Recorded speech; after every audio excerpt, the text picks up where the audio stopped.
This is Euclid Book 10, proposition number 18.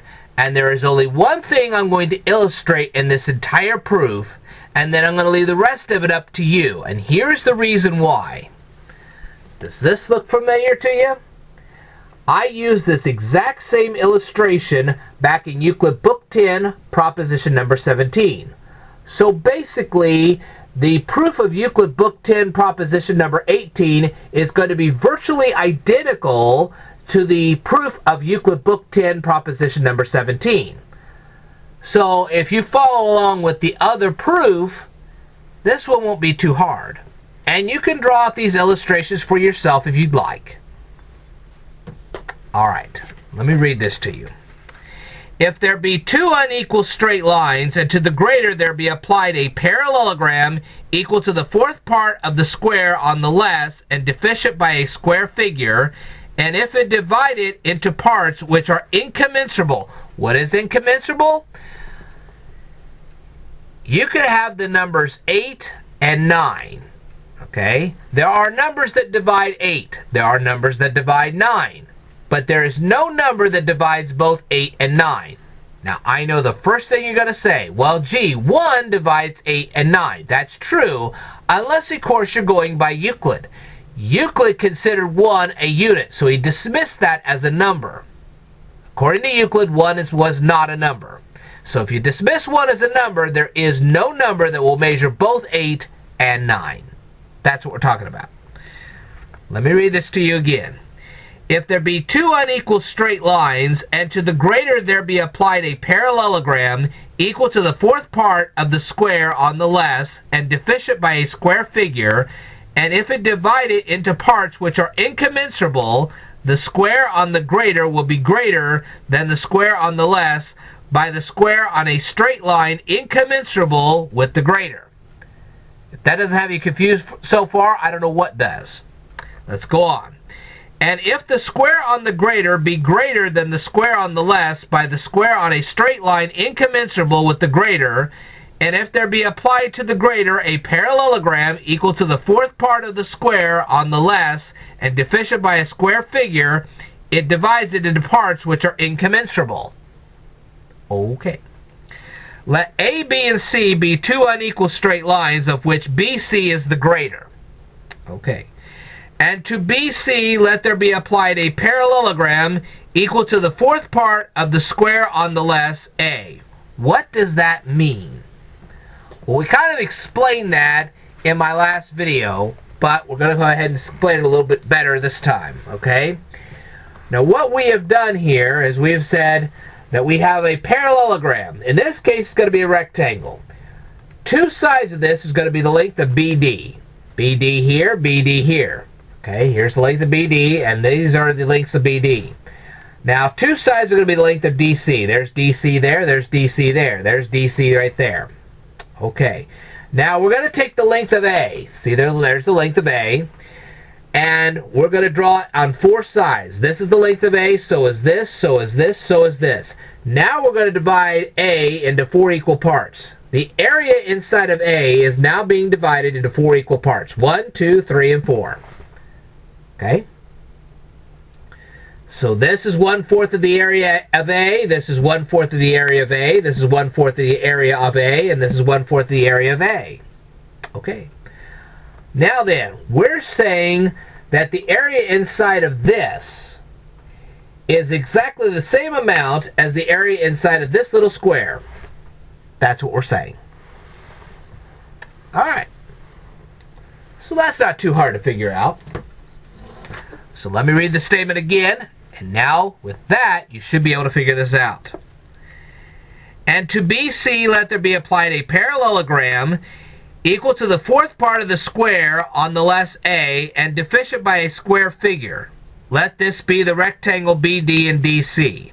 And this is from the lemma right before Euclid Book 10, proposition number 17, which I put on Euclid Book 10, proposition number 16. Okay?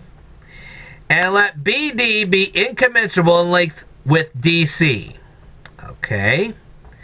So, there is no number that measures both the length of BD and the length of DC. There may be numbers that measure BD, there may be numbers that measure DC, but there is no number that measures both BD and DC.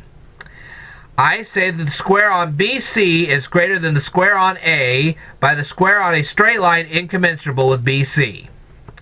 Okay, so that means that there's more area in the square on BC. You say, okay, so we're going to take the length of BC, we're going to make a square out of it. And all four of those sides are going to be the length of BC. Then we've already made the square on A, which means that all four sides are going to be the length of A. The area inside of the square on BC and the area on the inside the square on A, the one in BC is going to be more than the one on A. How much more? It's going to be the area by whatever line which is incommensurable with BC. For with the same construction as before, we can prove similarly that the square on BC is greater than the square on A by the square on FD. So now we're saying we formed three squares. BC, okay, we can actually illustrate this algebraically. We really can.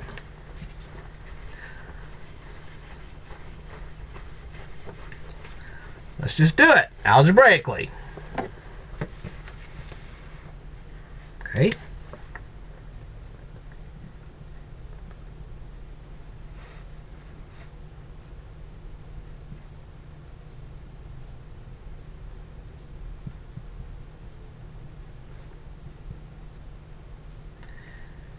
Nope. That's wrong.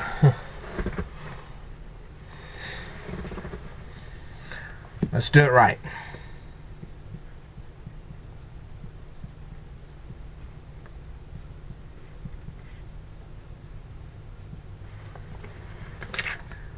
There it is algebraically. Okay.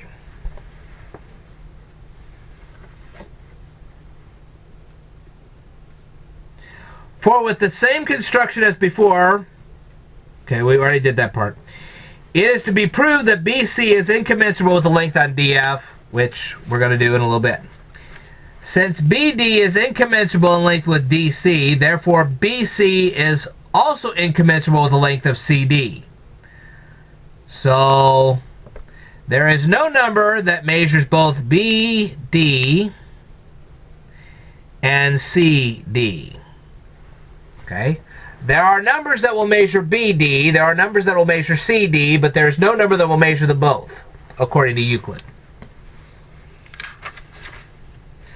Therefore, according to Euclid Book 10, proposition number 16,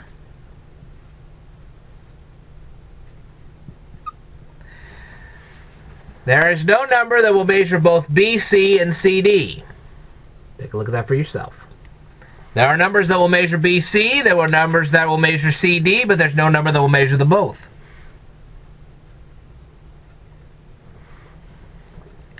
Now DC is commensurable with the sum of, oops,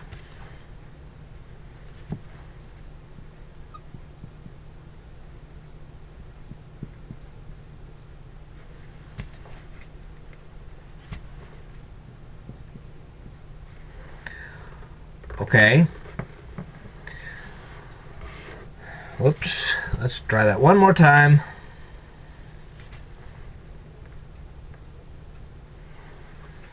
Okay. So, if we add these two lengths together, okay, there is a number that will measure both this and the combined total of this length. Okay, so if we add this length and this length together, there's a number that measures that. That same number will measure this. Okay. And that is, let's see.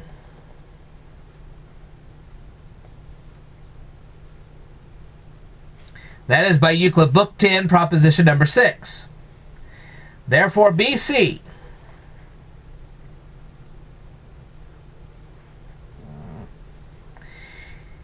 okay,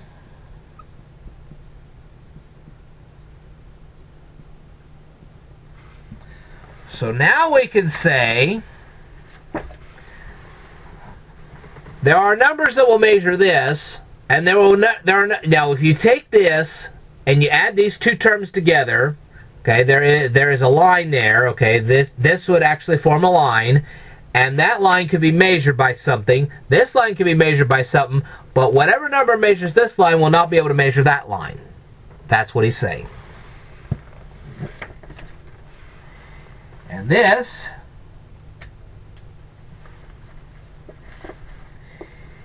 is by Euclid Book 10, proposition number 13. So, BC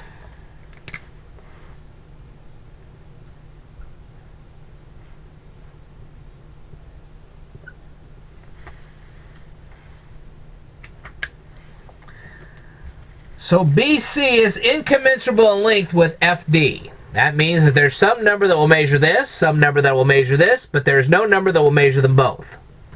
And this is established by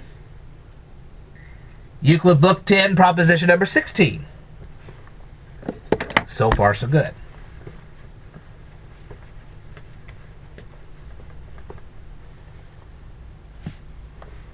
Okay. And the square on BC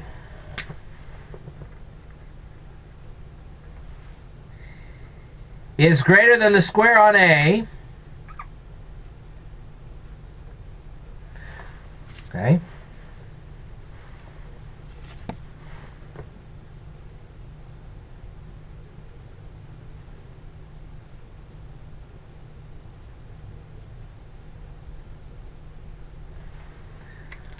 So now we say, and the square on BC is greater than the square on A by the square on FD.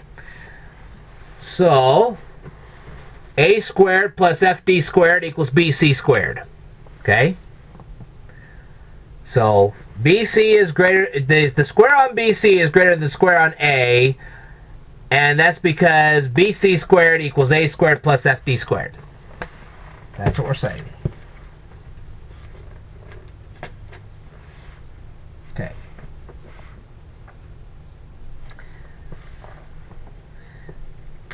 Therefore, the square on BC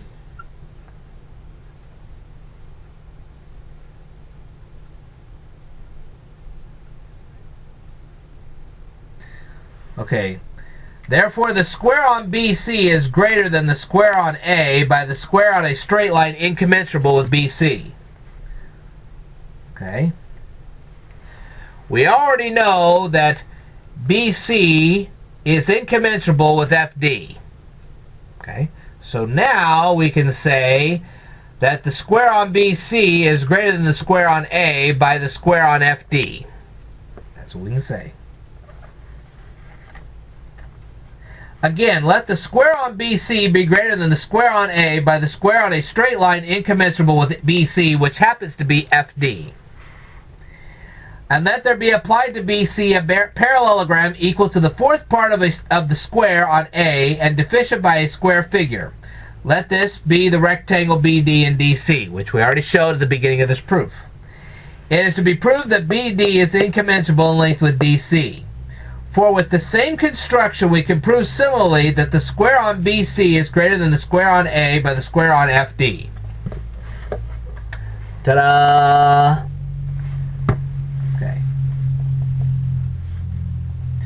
But the square on BC is greater than the square on A by the square on a straight line incommensurable with BC. Therefore, BC is incommensurable with the length of FD. Okay, we've already stated that. So that BC is also incommensurable with the remainder, the sum of BF and DC. Okay. So that means that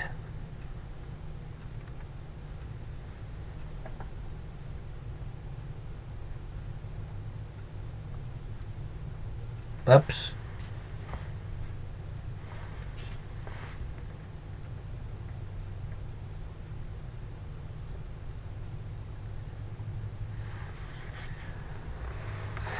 So, if we add these two lengths together, we're going to get a measurement, and there's some number that will measure that line. And there's some number that will measure this line. But there's no number that will measure both this line and the combined line here. That's what they're saying. That's what Euclid's saying here. And that's by Euclid Book 10, proposition number 16. But the sum of BF and DC is commensurable with the length of DC.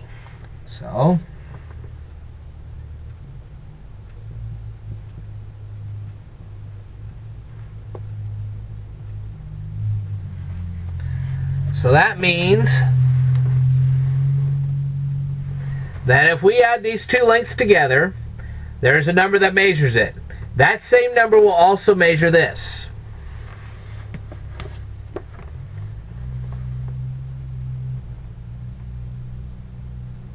Therefore, BC is incommensurable with CD. And this is by Euclid Book 10, proposition number 13. Okay?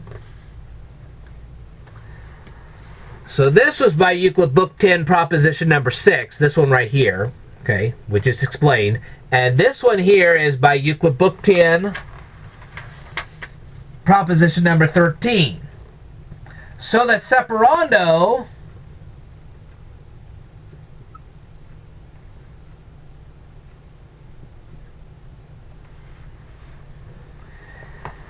there is a number that measures this line, there is a number that measures this line, but there is no number that will measure them both. And this is by Euclid Book 10, proposition number 16. And that's it. Now then, this particular proof has a lemma. As if you didn't know.